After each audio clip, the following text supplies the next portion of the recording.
ऐसे कौन से टॉपिक है बायो में 11th एंड 12th दोनों को मिला के जो आप स्किप करके अपना टाइम सेव कर पाओगे। ऐसे भी बहुत सारे चैप्टर्स हैं जिसका इंपॉर्टेंस तो है पर उसमें भी कुछ ऐसे टॉपिक्स होते हैं जो इंपॉर्टेंट नहीं होते हैं। टेक्निकली देखा जाए तो इन पे क्वेश्चंस आने चाहिए पर इन पे क्वेश्चंस नहीं आए हैं। पूरा अवॉइड मत करो, पूरा स्किप मत करो, पर क्या करो, स्किम करो। अगर आप कोई चैप्टर कर रहे हो एनसीईआरटी का, आपको चैप्टर देख के समझ में आना चाहिए कि ये टॉपिक मेनली इंपॉर्टेंट होने वाला है या फिर नहीं होने वाला है। हेलो स्टूडेंट्स, सो अभी आईआईटी के लिए ज़्यादा टाइम तो बचा नहीं है, कुछ अराउंड 10 डेज 15 डेज बच रहे हैं तुम्हारे पास। और अगर बायो तुम्हारा एक पॉइंट ऑफ टेंशन है, अगर तुम सोचो बायो में कौन से टॉपिक्स करने हैं कौन से नहीं करने, हो सकता है बायो तुम्हारा मेन सब्जेक्ट नहीं है तो फिर भी तुम उसके लिए प्रिपेयर करो, या फिर ऑन द अदर हैंड तुम्हारे पास बायो था, बायो तुम्हारा फेवरेट है, बट फिर भी देयर आर कुछ ऐसे टॉपिक जो तुम स्किप कर सकते हो और अपना 30+ आवर तुम सेव कर सकते हो उनके साथ।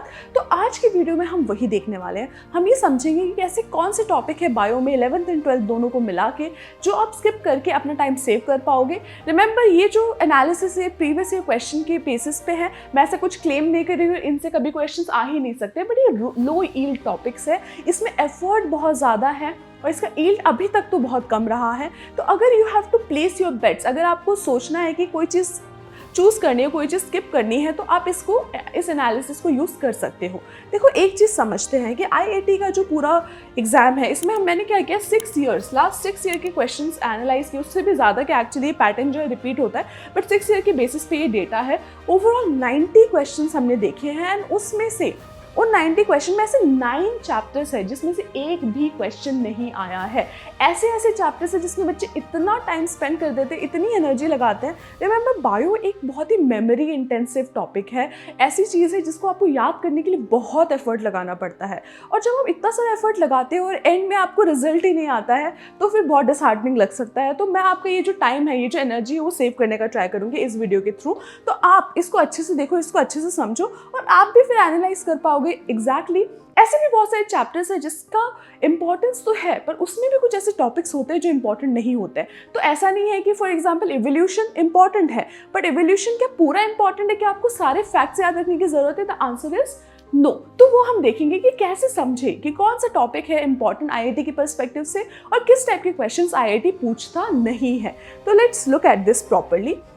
देखो, सबसे पहले ऐसे टॉपिक्स, ऐसे चैप्टर्स जो आपको जिसमें से 0 क्वेश्चंस आए हैं लास्ट 6 ईयर्स में। अब लास्ट 6 ईयर्स में 0 क्वेश्चंस क्यों आए, अगर आप इस बारे में सोचो। देखो, बायो में 11th एंड 12th को मिला के ओवर 30 चैप्टर्स है। अब इन 30 चैप्टर्स में से आपको 15 क्वेश्चंस बनाने हैं, मतलब कि हर एक चैप्टर से भी आप एक क्वेश्चन नहीं बना सकते हो। तो आईआईटी के जो सेटर्स है, जो पेपर सेट करते हैं, वो क्या करते हैं? देखो, आईआईटी का जो एग्जाम है आपको आईसेट तक लेके जाएगा, किसी साइंस इंस्टीट्यूट तक लेके जाएगा, आईआईएससी बैंगलोर तक लेके जाएगा। ऐसे केसेस में जो तुम्हारे पेपर सेटर्स है, जो प्रोफेसर्स है, वो क्या चाहते हैं? वो आपके अंदर चाहते हैं एनालिटिकल पावर हो, आपके अंदर सोचने की क्षमता हो, एनालाइज करने की क्षमता हो, ना कि सिर्फ रटना हो। तो जो बहुत फैक्ट हैवी है, हिस्ट्री है, ऐसे क्वेश्चंस नहीं आते हैं। तो अगर इन 9 चैप्टर्स को अगर हम देखें, इसमें क्या क्या है? देखो, प्लांट ग्रोथ एंड डेवलपमेंट से कोई क्वेश्चन अभी तक नहीं आया इन लास्ट 6 ईयर्स में। ट्रांसपोर्ट इन प्लांट्स में जाइलम फ्लो है, उसकी एनाटॉमी एंड ऑल, इनसे क्वेश्चंस नहीं आए हैं। मॉर्फोलॉजी से एक क्वेश्चन आया हुआ है। मॉर्फोलॉजी ऑफ फ्लावरिंग प्लांट्स में क्वेश्चन है, पहले आए हैं 6 ईयर्स से पहले एक क्वेश्चन आया है, बट फिर लास्ट 6 ईयर्स में नहीं आया क्योंकि इसमें जो थॉट प्रोसेस वाले क्वेश्चन है वो बहुत कम बन पाते हैं। प्लांट किंगडम से directly about alteration of generation, pteridophytes, bryophytes, इसमें इस टाइप के जो क्वेश्चन आपको बहुत कंफ्यूजिंग लगेगा, बहुत टाइम आपका जाएगा, आपको याद करना पड़ेगा, निमोनिक्स यूज करने पड़ेंगे, बट क्वेश्चन इसमें से नहीं आया है। तो अगर आप इसमें एफर्ट इतना सारा लगा रहे हो, क्वेश्चन आपका नहीं बन रहा है, तो आप समझ सकते हो। Similarly microbes in human welfare जो है उससे डायरेक्ट क्वेश्चन नहीं आया है, बट ऐसे टॉपिक्स जो माइक्रोब्स इन ह्यूमन वेलफेयर में है प्लस बायोटेक्नोलॉजी में है, ऐसे जो कॉम्बिनेशन वाले क्वेश्चंस होते हैं वो ज़्यादा आते हैं। देखो, अगर 30 आपके पास चैप्टर्स हो और आपको 15 क्वेश्चंस बनाने हो और आपको सब कवर भी करना है, तो आप क्या करोगे? आप ऐसे टॉपिक्स उठाओगे जो मल्टीपल चैप्टर्स में रिपीट हुए हैं। तो इसीलिए जो टॉपिक्स रिपीट होते हैं वो ज़्यादा आते हैं। तो इससे डायरेक्ट क्वेश्चन नहीं आया। रिमेंबर, डायरेक्ट क्वेश्चन की बात हो रही है। स्ट्रैटेजीज ऑफ फूड इम्प्रूवमेंट से कोई क्वेश्चन नहीं आया है। फिर अगर आप देखो, रिप्रोडक्टिव हेल्थ से डायरेक्टली कोई क्वेश्चन नहीं आया है। एनवायरमेंटल इश्यूज जैसे कि कैसे हम स्पीसीज़ की डाइवर्सिटी को कंजर्व करें, कैसे हम लोग एनिमल्स को एक्सटिंक्ट होने से बचाएं, उससे रिलेटेड स्टेटिस्टिक्स, उससे रिलेटेड ऑर्गेनाइजेशंस, इनके बेसिस पे क्वेश्चन नहीं आया। फैक्ट बेस्ड, मेमोरी बेस्ड ऐसे क्वेश्चंस बहुत ही कम आते हैं unless and until they have been repeated multiple times in different chapters. ठीक है, तो ऐसे बहुत रेयर कुछ चीज़ें हैं जो आपका जो फैक्चुअल है वो पूछी जाती है और उसमें भी बहुत ज़्यादा कॉमन सेंस भरा होता है। अगर आप ध्यान से सोचोगे, अच्छे से क्वेश्चन को रीड करोगे तो आपको समझ में आएगा। हार्मोन्स का जो टेबल है, काफ़ी बच्चे जो होते हैं कौन से हार्मोन का क्या फंक्शन है वो टेबल रटते बैठते हैं, ये इफेक्ट वो इफेक्ट। कुछ कुछ हार्मोन्स इंपॉर्टेंट है, जैसे ADH जो है वो हार्मोन इंपॉर्टेंट है, एंटी डायरेटिक हार्मोन जो है उसका फंक्शन, उसका जो प्रोसेस है वो इंपॉर्टेंट है, वो एक्सक्रीशन वाले सेक्शन पे आता है। वैसे ही रास का जो पूरा सिस्टम है वो इंपॉर्टेंट है। तो कुछ कुछ ऐसे हार्मोन्स है जिनके टॉपिक्स इंपॉर्टेंट है, बट वो आपको समझ में आना चाहिए कि जस्ट रटना उसमें नहीं है। तो ये चैप्टर्स इनको आप सेफली इस पॉइंट ऑफ टाइम पे, अगर आपने अभी तक नहीं किया है तो इस पॉइंट ऑफ टाइम पे आप इसको स्किप कर सकते हो। रिमेंबर वन थिंग, ये लास्ट ईयर के क्वेश्चंस के एनालिसिस के बेसिस में मैं आपको बता रही हूँ, पर अगर आप एक बायो स्टूडेंट हो, आपने इन सबको किया हुआ है तो आप इनको रिवाइज करो, पर बहुत ज़्यादा एनर्जी इस पर मत दो। ठीक है, और अभी तक अगर आपने नहीं किया है तो आप इन चैप्टर्स को डेफिनेटली इग्नोर कर सकते हो। अभी तक अगर आपने स्टार्ट नहीं किया है तो इनको आप इग्नोर करो। फिर आते हैं कुछ ऐसे टॉपिक्स जो कि एकदम ही टच नहीं हुए हैं। देखो, प्लांट ग्रोथ एंड डेवलपमेंट से अभी तक कोई क्वेश्चन नहीं आया। इसमें PGR टेबल्स है, ऑक्सिन, जिबलिन, साइटोकाइनिन, इन सबका एक्शन है, ABA का, इथिलीन का, फोटोपीरियोडिज्म के ऊपर बहुत सारा थियरी है, बहुत सारे एक्सपेरिमेंट्स है, ऐसे चीज़ें जिसको आपको समझने में, याद करने में बहुत टाइम लग सकता है। सिमिलरली ट्रांसपोर्ट इन प्लांट्स में से कोई क्वेश्चन नहीं आया, रूट प्रेशर से रिलेटेड कोई क्वेश्चन नहीं आया है, ascent of sap, cohesion, tension theory, transpiration, mass flow hypothesis, इन सब से कोई क्वेश्चन नहीं आया है। Similarly morphology of flowering plants को आप देख लो, रूट एंड स्टेम का मॉडिफिकेशन, एक मॉर्फोलॉजी में एक क्वेश्चन आता है जो मतलब एक बार आया हुआ है। इन्फ्लोरेसेंस टाइप से कोई क्वेश्चन नहीं आया है। फिर पैटर्न्स जो होते हैं इनसे कोई क्वेश्चंस नहीं आए हैं। ठीक है, तो मॉर्फोलॉजी के बेसिस में बहुत क्वेश्चंस नहीं आया। इसमें एक चीज़ है जो आप कर सकते हो, दैट इज फ्लावर फॉर्मूला। ठीक है, फ्लावर फॉर्मूला जो है वो आप कर सकते हो, एक बार वो देख लेना। ठीक है, तो जो प्लांट के मॉर्फोलॉजी एनाटॉमी से रिलेटेड एक क्वेश्चन जो आता है वो आता है फ्लावर फॉर्मूला, वो आप देख सकते हो। सिमिलरली प्लांट किंगडम जो एक ऐसा सेक्शन है जिसमें एल्गी, ब्रायोफाइट, सेडोफाइट, जिम्नोस्पर्म के लाइफ साइकिल्स के बारे में बहुत ज़्यादा डिस्कशन होता है। ऑल्टरनेशन और जनरेशन के ऊपर बहुत सारा टेक्निकल कंफ्यूजिंग टर्म्स होते हैं जो आपको याद करने की ज़रूरत नहीं है। आप चाहे तो इसका आप स्क्रीनशॉट लो और इसको अपने पास रखो, और इन चैप्टर्स को आप अवॉइड कर सकते हो, स्पेशली और बहुत इंपॉर्टेंटली अगर आपने ये अभी तक नहीं किया है तो।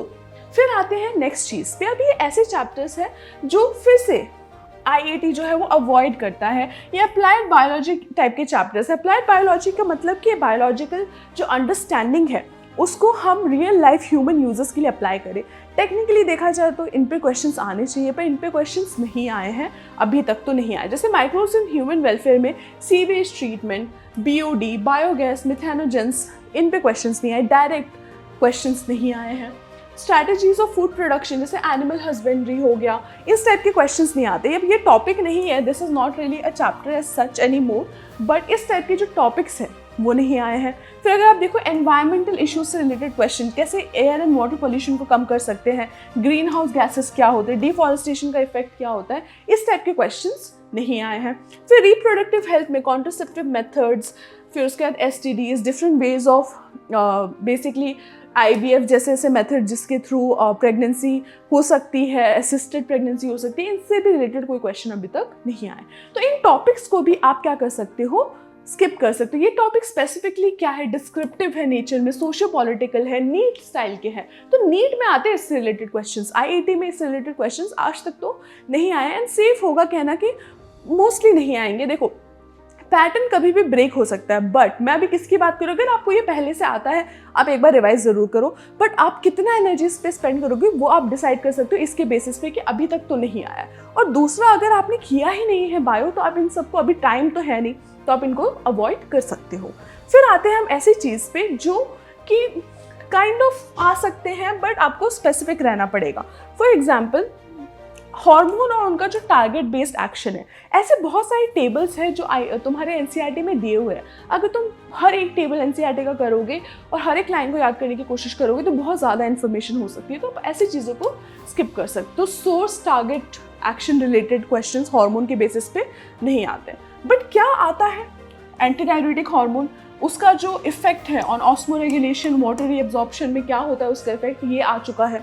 फिर एल्डोस्टेरॉन, ठीक है, कैसे हेल्प करता है सोडियम के रिटेंशन में, रास pathway, this is very very important, excretion chapter का ये टॉपिक है, ये आ चुका है। FSH एंड LH का जो रोल है इन द रिप्रोडक्टिव पूरा cycle and the health and the organs and different processes, वो आ चुका है। ह्यूमन कोरियोनिक जो आपका हार्मोन्स होते हैं प्रेगनेंसी मेंटेनेंस में जो हेल्प करता है, उससे रिलेटेड टॉपिक्स आ चुके हैं, ठीक है। तो ये आप एक तरीके से टेस्ट कर सकते हो ना। दूसरा एक ऐसा सेक्शन है, एक ऐसे कुछ 5 चैप्टर्स हैं जो कि आप स्किम करो, पूरा अवॉइड मत करो, पूरा स्किप मत करो, पर क्या करो, स्किम करो। स्किम करना मतलब कि उसमें से कुछ ऐसे इंपॉर्टेंट टॉपिक्स हैं जो आपको करना है, हर एक पूरा का पूरा चैप्टर नहीं करना है। अब इसमें कौन कौन सा है, देखो न्यूरल कंट्रोल एंड कोऑर्डिनेशन जो है आप 10% इसको स्किम करो। इसमें मेजरली एंड न्यूरॉन्स के लोकेशंस जो है और न्यूरॉन का जो स्ट्रक्चर है उससे रिलेटेड जो टॉपिक है वो आप कवर करो। फिर आता है मिनरल न्यूट्रिशन रिलेटेड जो टॉपिक्स होते हैं, जिसमें पाथवेज जो है, जो साइकिल्स हैं, उनको आप अच्छे से देख लो, ठीक है, उसको आपको स्किम करना है। बायोडाइवर्सिटी एंड कंजर्वेशन जो है उससे डायरेक्ट क्वेश्चन नहीं आता है, बट अलग अलग डाइवर्सिटी टाइप्स जो होते हैं, अलग अलग डाइवर्सिटी के जो टाइप्स होते हैं वो आता है, और इंटर रिलेशन जो होता है पॉपुलेशन में या फिर स्पीसीज में, उससे रिलेटेड क्वेश्चन आते हैं। डाइजेशन एब्जॉर्प्शन में एंजाइम्स एंड उनके जो एंजाइम्स जो होते हैं वो किस पे एक्ट करते हैं और किस प्रोडक्ट में कन्वर्ट करते हैं, एंजाइम का जो फंक्शनिंग है वो आप देख सकते हो। इवोल्यूशन एक बहुत इंपॉर्टेंट टॉपिक है, पर इसमें आपको बहुत सिलेक्टिव होना है, ठीक है। जैसे हार्डी-वाइनबर्ग प्रिंसिपल जो है उसी से क्वेश्चंस आते हैं इवोल्यूशन में, क्योंकि उसका जो रिलेशन है वो जेनेटिक्स से भी होता है, मेंडेलियन जेनेटिक्स से भी थोड़ा बहुत होता है, इसलिए इससे क्वेश्चंस आते हैं। बट अगर आप देखोगे इसमें ह्यूमन कैसे इवॉल्व हुआ, स्कल का साइज कैसे चेंज हुआ, ये सारी हिस्ट्री बेस्ड क्वेश्चंस नहीं आते हैं, ठीक है। तो इसको आपको क्या करना है, इन टॉपिक्स को पूरा स्किप नहीं करना है, इनको क्या करना है, आपको स्किम करना है। स्किम करना मतलब कि कुछ कुछ सिलेक्टिव टॉपिक्स को आपको इनमें से स्टडी करना है। फिर आते हैं एक ऐसे सेक्शन में जो है तो इम्पॉर्टेंट, इवन दो ये जो चैप्टर्स है ये मस्ट डू है, ये हाई ईल्ड चैप्टर्स है, पर इसमें कुछ ऐसे ऐसे टॉपिक्स है जो लो ईल्ड है, मतलब कि वो टॉपिक्स बहुत ज़्यादा नहीं आते। अब ऐसे कौन से टॉपिक्स अगर आप देखोगे, फॉर एग्जांपल फोटोसिंथेसिस एक इंपॉर्टेंट चैप्टर है, इसमें से क्वेश्चंस आते हैं, काफ़ी बार आते हैं, पर उसमें क्वांटम ईल्ड कैलकुलेशंस जो है वो इंपॉर्टेंट टॉपिक नहीं है। जेनेटिक्स में जो मेंडल की बायोग्राफी है, जो हिस्ट्री है, वो इंपॉर्टेंट नहीं है। बायोटेक्नोलॉजी में जो आपके जेनेटिकली मॉडिफाइड क्रॉप्स है उनका जो नाम है वो याद रखना आपके लिए इंपॉर्टेंट नहीं है। एग्जैक्ट वैक्सीन्स कौन कौन सी है जो अलग अलग डिजीजेस में हेल्प करती है, जो डेवलप हुई है, वो उसके टाइप्स वो याद रखना आपके लिए इंपॉर्टेंट नहीं है। फिर रिप्रोडक्शन इन प्लांट्स में जो पॉलिनेटिंग एजेंट्स है और डिफरेंट टाइप्स ऑफ पॉलिनेशन है वो इंपॉर्टेंट नहीं है, वो एक लो ईल्ड टॉपिक हो जाएगा। और क्या क्या low yield topics, for example photosynthesis, again उसमें जो एंडरमैन एक्सपेरिमेंट की डिटेल्स है वो इतने इंपॉर्टेंट है, अभी तक टेस्ट नहीं हुआ है। रेस्पिरेशन में जो रेशियोज है, PO रेशियोज या फिर RQ for fats and carbohydrates and proteins, ये अलग अलग दिया हुआ है। रेस्पिरेटरी क्वोशंट ये आपके लिए इंपॉर्टेंट नहीं होगा। अब मॉलिक्यूलर बेसिस ऑफ इनहेरिटेंस वैसे तो एक बहुत ही ज़्यादा इंपॉर्टेंट चैप्टर है, पर उसमें जो ह्यूमन जीनोम प्रोजेक्ट है वो इंपॉर्टेंट नहीं है, उसकी हिस्ट्री इंपॉर्टेंट नहीं है, उसका सिग्निफिकेंस इंपॉर्टेंट नहीं है, वो कैसे कंडक्ट हुआ था वो इंपॉर्टेंट नहीं है। अब उसमें फिंगरप्रिंटिंग जो है DNA का वो आप देख सकते हो, पर ये कुछ कुछ टॉपिक्स है जो हिस्टोरिक है नेचर में, फैक्ट बेस्ड है, वो आप स्किप कर सकते हो, ठीक है। सिमिलरली ह्यूमन फिजियोलॉजी में आपका जो BP है, GFR नॉर्मल वैल्यूज़ है, जो स्टैटिस्टिक्स है कि ये नॉर्मल होता है या अब नॉर्मल होता है, वो आपको याद रखने की ज़रूरत नहीं है। तो आपको इससे क्या समझ में आया, स्टैटिस्टिक्स, हिस्ट्री, ऐसी चीज़ें इंपॉर्टेंट नहीं है, फैक्ट्स इंपॉर्टेंट नहीं है, बहुत ज़्यादा टेक्निकल नेम्स इंपॉर्टेंट नहीं है।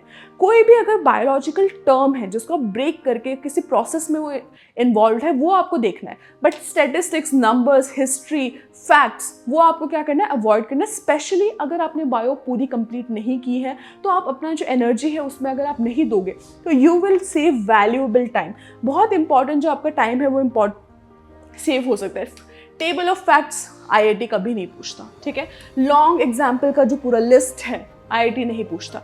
लाइफ साइकिल रिलेटेड थिंग कि कौन से स्टेज पे वो डिप्लॉयड था, कौन से स्टेज पे वो हैप्लॉयड था, गैमेटोफाइट, स्पोरोफाइट, इस टाइप की चीज़ें IIT नहीं पूछता है generally. And socio political biology, environmental issues, reproductive health, food का इम्प्रूवमेंट स्ट्रैटेजीज, वो IIT जनरली नहीं पूछता है।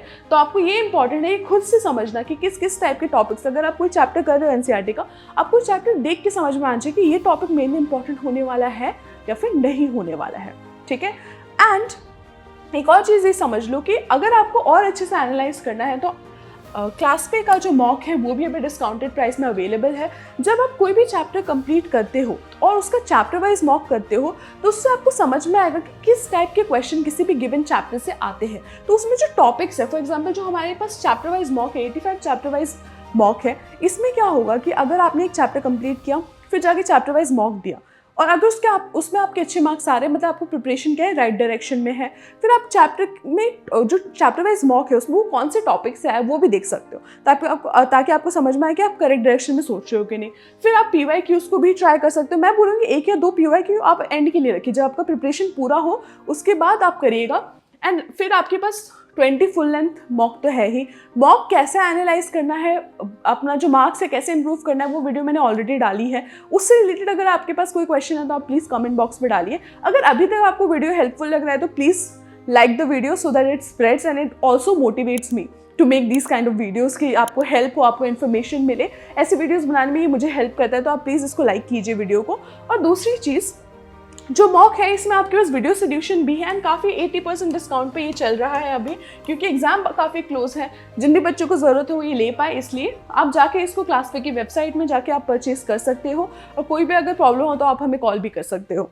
एंड लास्टली एक चीज़ याद रखो, ये जो पूरा स्ट्रैटेजी है, ये जो स्ट्रैटेजी है वो किस लिए है, ताकि आपका टाइम सेव हो पाए, आपकी एनर्जी सेव हो पाए। तो आपको स्ट्रैटेजिकली करना है, ठीक है। और अगर आपको लगता है कि ये वीडियो आपके लिए हेल्पफुल था, type next in the comment box, ताकि मैं जो नेक्स्ट टॉपिक है वो बना पाऊँ जिसमें आपको ऐसे टॉपिक्स मिले जो आपको ज़रूर करने चाहिए, that you should not skip. If you want to know कौन से टॉपिक स्किप नहीं करने हैं तो comment next in the comment box and I will make a video about topics not to